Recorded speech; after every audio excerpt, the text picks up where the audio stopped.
Romain Villard. Bonsoir mesdames, messieurs, voici les titres de votre édition. Nous sommes le lundi 27 janvier 2025. Les titres. Nous allons bien sûr parler des fortes inondations avec les conséquences, notamment en Ille-et-Vilaine, la vigilance rouge, les routes fermées ou encore les habitants évacués. Nous évoquerons l'affaire de l'adolescent tué après une agression à Paris. L'un des deux suspects avoue avoir porté le coup mortel. Nous parlerons dans l'info locale des nouveautés qui seront bientôt à découvrir au musée de la chaussure à Romans-sur-Isère.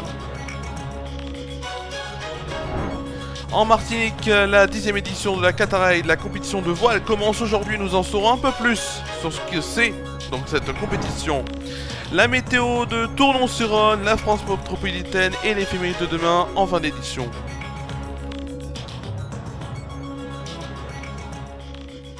Nous sommes en direct sur Efera News, bien sûr en direct alors que des infos arrivent de petit à petit, donc notamment pas sur nos titres mais sur d'autres informations. On découvrira ça bien sûr pendant cette édition. Mais tout de suite nous allons commencer par cette actualité et donc on va commencer bien sûr par ce premier titre de l'actualité, les fortes inondations en Ille-et-Vilaine. Une partie de l'Ille-et-Vilaine est passée en vigilance rouge pour les crues ce lundi après les fortes précipitations, importantes précipitations de la dépression Herminia qui ont provoqué des inondations sans précédent depuis 40 ans. La vigilance concerne les secteurs de la Seiche ou encore de la Vilaine médiane, soit une quarantaine de communes. De nombreuses routes aussi départementales sont coupées à la circulation et le trafic SNCF est bien sûr fortement perturbé. Les pompiers sont intervenus près de plus de 200 fois depuis dimanche matin. Près de 400 personnes ont été évacuées depuis ce week-end et ont toutes trouvé des solutions de relogement. Avec ces crues dits exceptionnelles, la Vilaine médiane ou encore la Seiche sont préoccupantes avec des niveaux très élevés ce lundi. Des crues qui devraient être durables compte tenu des précipitations prévues jusqu'en milieu de semaine, c'est ce que prévient Vigicru.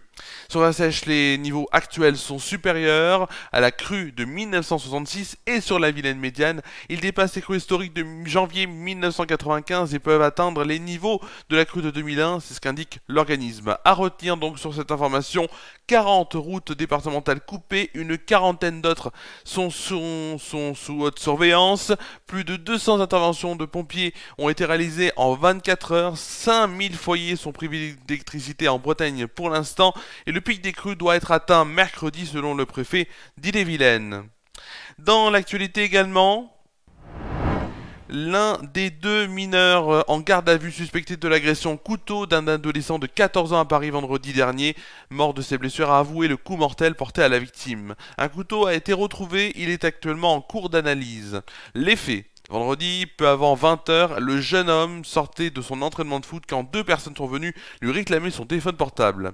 Devant son refus, un des deux mineurs lui a asséné un violent coup de couteau à l'épaule. Un ami de la victime a alors tenté de lui prodiguer les premiers secours. C'est lui qui a permis l'identification des agresseurs. Les deux individus âgés de 17 et 16 ans, domiciliés dans le 14e arrondissement, ont été placés en garde à vue. Une enquête est ouverte pour extorsion, suivie de mort, crime faisant encourir la perpétuité. Les deux mineurs interpellés étaient déjà connus des services de la justice, précise le parquet. L'un avait fait l'objet d'une mesure éducative judiciaire en décembre 2023 pour des faits de vol et extorsion. Les deux avaient été déférés le 30 octobre dernier pour des faits de vol commis avec violence et avaient interdiction de contact entre eux. La victime était scolarisée en classe de 3e au collège Montaigne à Paris. Tout de suite l'actualité locale. L'actualité locale, la fermeture annuelle en janvier du musée de la chaussure au public a permis la mise en valeur de sa très belle collection Beaux-Arts et d'introduire ici et là quelques nouveautés.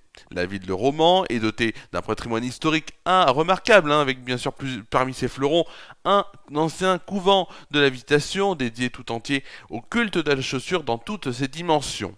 Installé depuis les années 70 dans ce magnifique écrin, le musée de la chaussure présente une collection d'une richesse inestimable, précieusement conservée par des professionnels aguerris. Chaque année, l'équipe du musée profite de sa fermeture annuelle en public, donc au public en janvier, pour introduire diverses nouveautés, notamment en termes de présentation. C'est ainsi que l'éclairage de sa salle de peinture, des peintures donc, a été entièrement repensé cette année. Le résultat a d'ailleurs promis et produit donc sur l'équipe du musée un effet waouh qu'elle est impatiente de partager avec nous, donc le public. En clin d'œil de la saison, donc à la saison hivernale, les visiteurs peuvent également découvrir dès l'accueil donc une chaussure de ski pour femmes produite par l'entreprise Val d'Or à Saint-Sorlin-en-Valois dans les années 60 et représentative du savoir-faire de l'époque. Le musée hein, de la chaussure de Romans qui sera découvert dans quelques jours.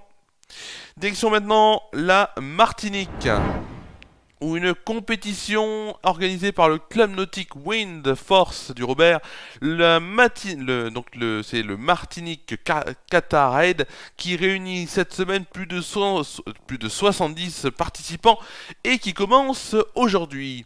Des équipages en double embarqués sur des catamarans de sport, F16 et F18, c'est des catégories bien sûr de voile, et nouveauté cette année, des Wing Foils. Cette variante du kitesurf est de la planche à voile sur foile, et où le surfeur donc tient à la main son aile volante. Pour cette première, on pourra admirer notamment le savoir-faire des champions, et deux champions tels que le français vice-champion d'Europe et champion du monde de freestyle, Wing Foil, Oscar Leclerc, ou la double vice-championne du monde Wing Foil Racing, Oran Seris, licencié à l'ACPV Nouméa et qui en août dernier présentait son sport en démonstration au JO 2024, aux Jeux Olympiques 2024 à Marseille.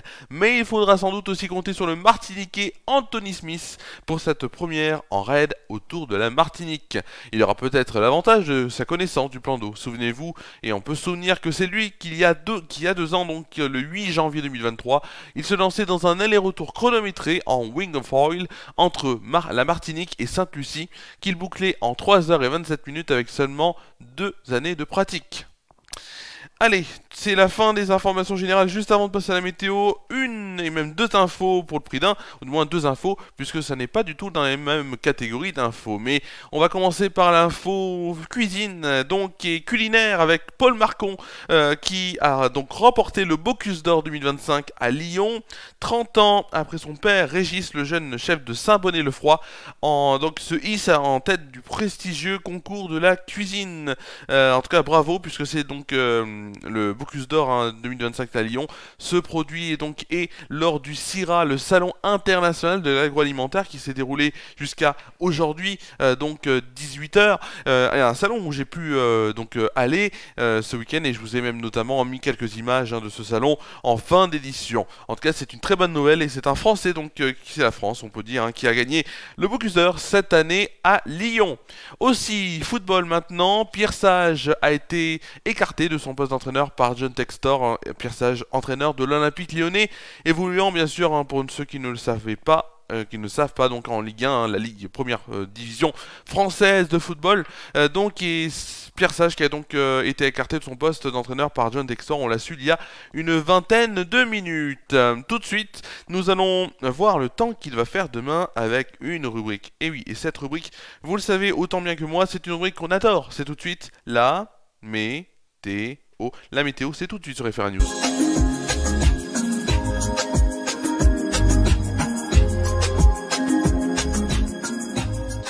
La météo, on va commencer tout de suite donc par notamment Tournon-sur-Rhône demain, avec un ciel très nuageux, matin comme après-midi, ça ne changera pas.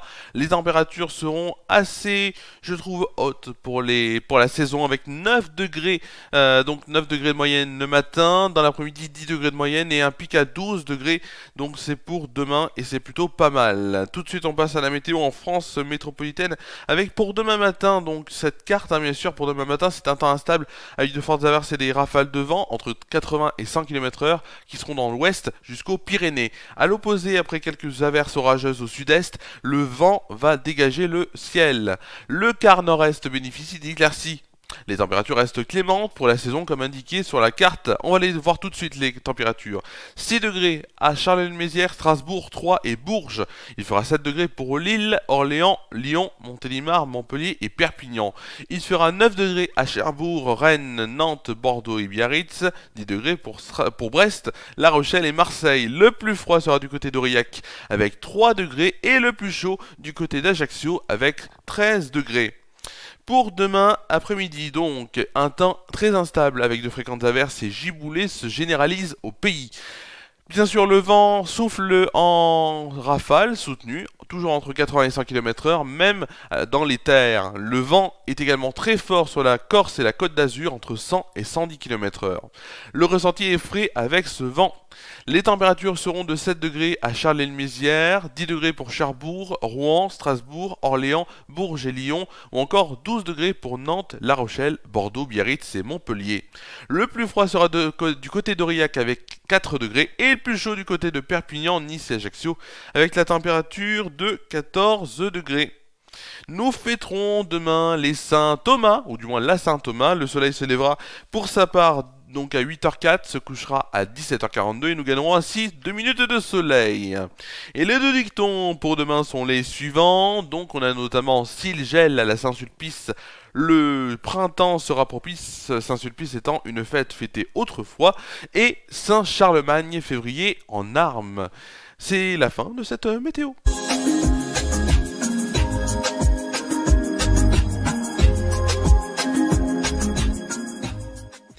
C'est la fin de cette météo, bien sûr. On était en direct pour cette édition sur Efera News.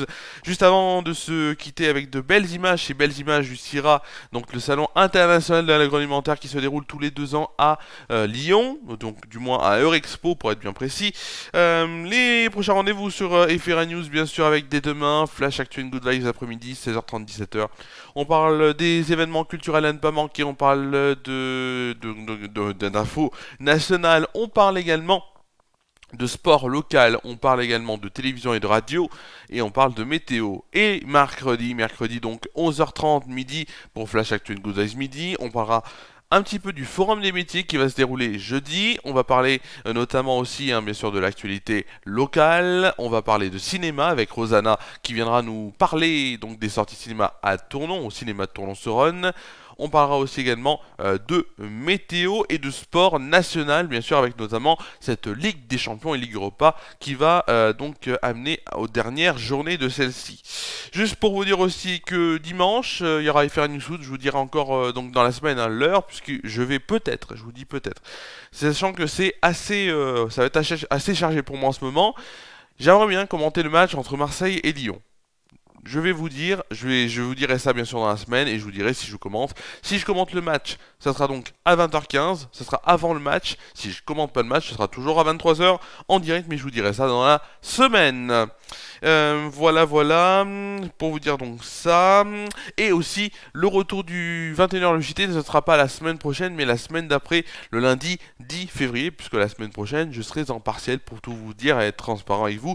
Je serai en partiel en semaine, donc partiel en terrain, donc, et je ne pourrai pas assurer ces éditions et ni les émissions radio, mais les émissions radio, ne vous inquiétez pas, et même vous l'aurez en vidéo, ce sera des émissions inédites, best-of, un peu mêlant de l'inédit et des best-of, mais en tout cas, ce sera il y aura du nouveau quand même dans les émissions de la semaine prochaine de Flash Actu and Good Vibes. Voilà, c'était tout ce que j'avais à vous dire, il y a déjà beaucoup, mais c'était tout ce que j'avais à vous dire. Merci à vous d'avoir suivi cette première et dernière édition donc, de la semaine, j'étais très heureux de vous la présenter. Je vous souhaite de passer une très bonne soirée, une très bonne nuit, prenez soin de vous et vos proches, on se retrouve demain pour Flash Actu and Good Vibes après-midi, 16h30, 17h sur Déclic Radio, 101.1 en FM, déclicradio.fr sur internet, ou encore, bien sûr, sur donc Efera News. Passez une très bonne soirée et des images tout de suite du CIRA pour finir cette édition.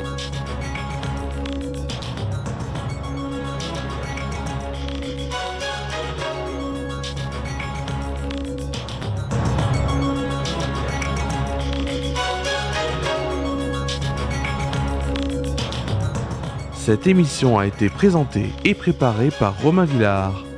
Cette édition est à retrouver sur les chaînes Facebook et YouTube d'Efera News.